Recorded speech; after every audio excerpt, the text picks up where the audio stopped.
பாலச்சந்தர் சாரோட என்னை கம்பேர் பண்ணும்போது எனக்கு ஒரு வாட்டி I am getting goose bumps. Popcorn இல்லாமல் படம் பார்க்க முடியாத மாதிரி தான். தமிழ் படம் யோகி பாபு இல்லாமல் ஒரு தமிழ் படம் எடுக்க முடியாது. அது கதை எழுதுனது அப்படியே தூக்கி கொண்டு போய் அங்கே நிறுத்தது என்னோட காஸ்ட் தான். ஒன்றுத்துக்கும் நான் அந்த கேள்விக்கு பதில் சொல்லணும். அவர் ஒரு லெஜெண்ட், ஆனால் அவருக்கே அது தெரியாது அவர் லெஜெண்டுன்றது தான். ஸோ அதுதான் அவரோட பியூட்டி, அவரோட நேச்சரு.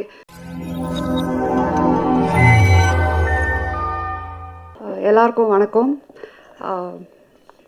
மீடியா பீப்புள் எப்போதுமே சப்போர்ட் பண்ணியிருக்கீங்க. நான் இப்போ வரைக்கும் எல்லா படமும் எடுத்தது இங்கே இருந்து எனக்கு உங்கள் ஃபீட்பேக் கொடுத்துருக்குறீங்க. ஸோ காதலிக்கு நேரமில்லை பார்த்துட்டும் நீங்கள் என்ன சொல்லுவீங்கன்ட்டு நான் அவளோட காத்துட்ருக்குறேன்.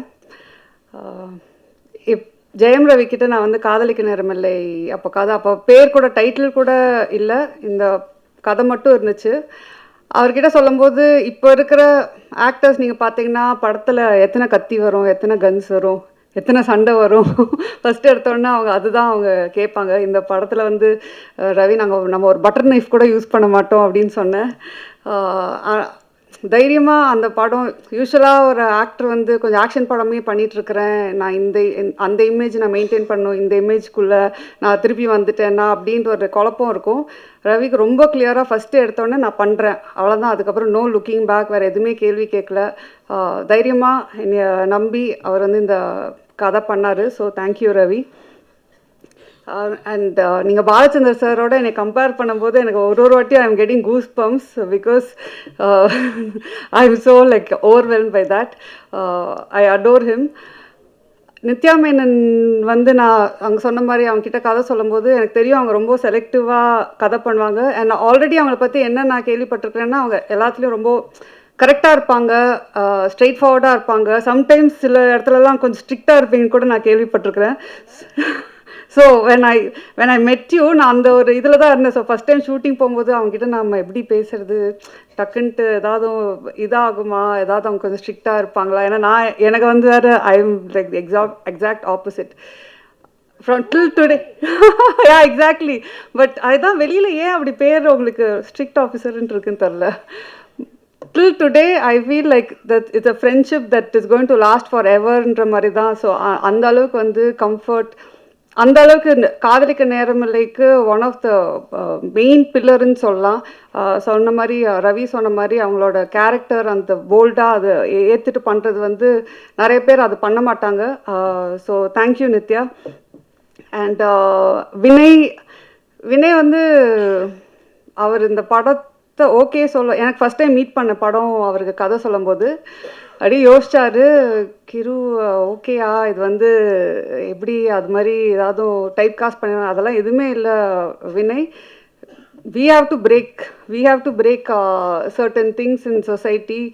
We have to normalize a lot of things அப்படின்னு சொல்லும்போது அவங்க okay I completely trust you அப்படின்னு சொன்னது தான். அவர் இன்னைக்கு வரைக்கும் அவர் ஃபுட்டேஜ் எப்படி என்ன ஏது எதுவுமே கேட்கல. அவர் ஐ திங்க் அதனால தான் அவர் one of the best actors where he's willing to do different characters. In fact நான் அதுக்கு முன்னாடி 2-3 பேர்கிட்ட கேட்கும்போது அவங்களும் ஒரு பயத்தில் இருக்கிறாங்க. ஐ திங்க் ஒரு ஆக்டராக பயப்படவே கூடாது. You should try. நீங்கள் சொன்ன மாதிரி you might fail, it might not work out. But நீங்கள் ட்ரை பண்ணலன்னா தென் ஆக்டராக இருக்கும்போது நாங்கள் டைரக்டர்ஸ்லாம் more actors should come, more characters, அப்போ தான் நாங்கள் எழுதுவோம். மோர் புதுசாக ட்ரை பண்ணுறதுக்கு நீங்கள் ஒரு ஸ்கோப் கொடுத்தீங்க. அண்ட் டிஜே பானு நான் ஏற்கனவே சொன்ன மாதிரி அவங்க கொஞ்சம் ரொம்ப யோசித்தாங்க.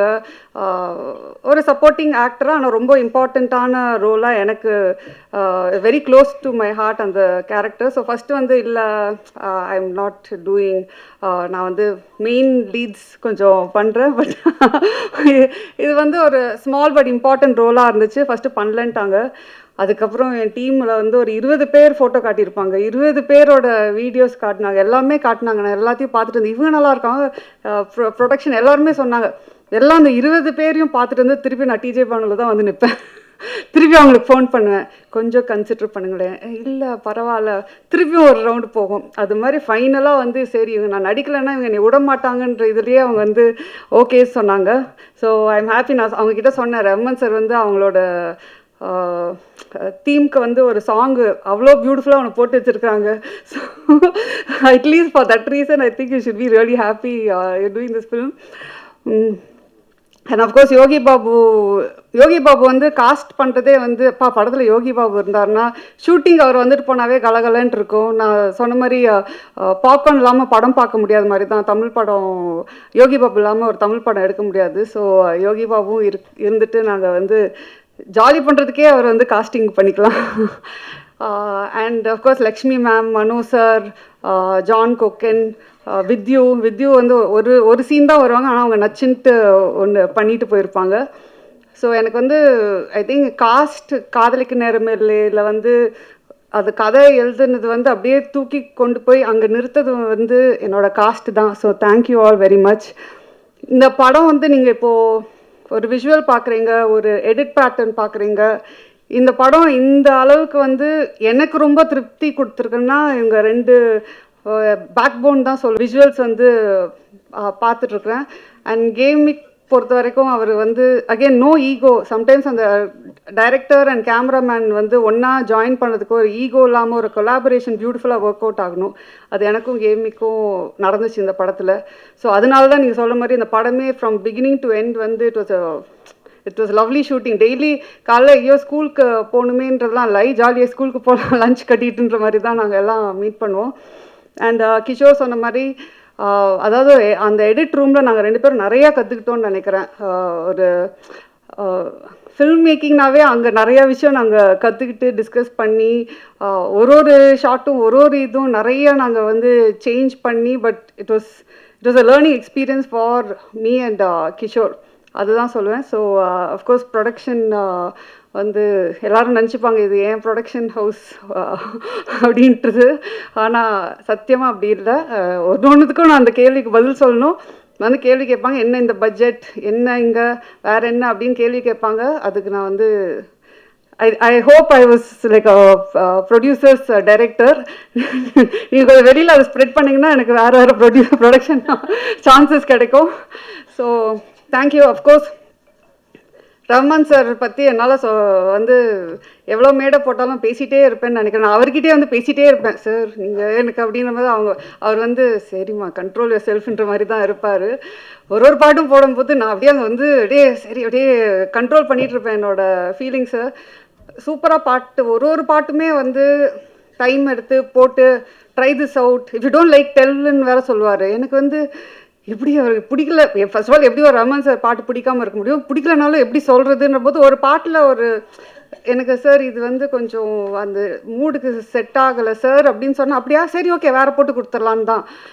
அவர் வந்து அதான் சொன்னேன், அவர் வந்து ஒரு லெஜெண்ட். ஆனால் அவருக்கே அது தெரியாது அவர் வந்து லெஜெண்டுன்றது தான். ஸோ அதுதான் அவரோட பியூட்டி, அவரோட நேச்சரு.